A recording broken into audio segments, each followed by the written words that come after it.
Good day mga ka-easy, for today's video ay may kakabit nga pala akong full crash guard. Nabili ko nga pala to sa Shopee sa halagang 1,300.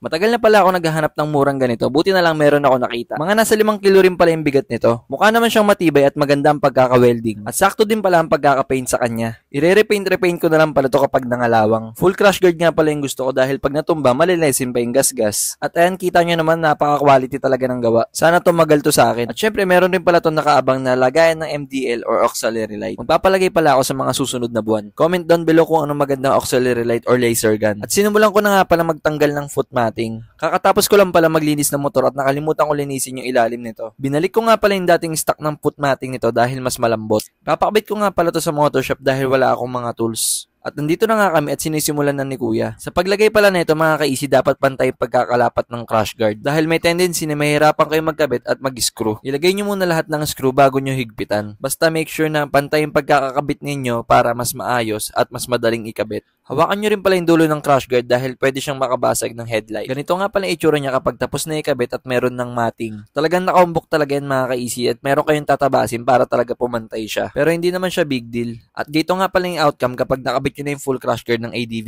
160. Mas naging bulky siya tignan kapag meron siyang ganito. Dagdag forma na rin pala to mga ka-easy. Pag binili nyo nga pala yung crash guard na to, meron rin pala siyang kasamang mga tools. At syempre inalog-alog ko, tinignan ko kung matibay talaga yung pagkakagawa. At palabas na nga kami mga ka-easy at testing ko na. Talagang bumigat siya at ang bulky niya tignan. At mas naging komportable ako at lumaki yung space. At hindi rin pala siya maalog mga ka-easy.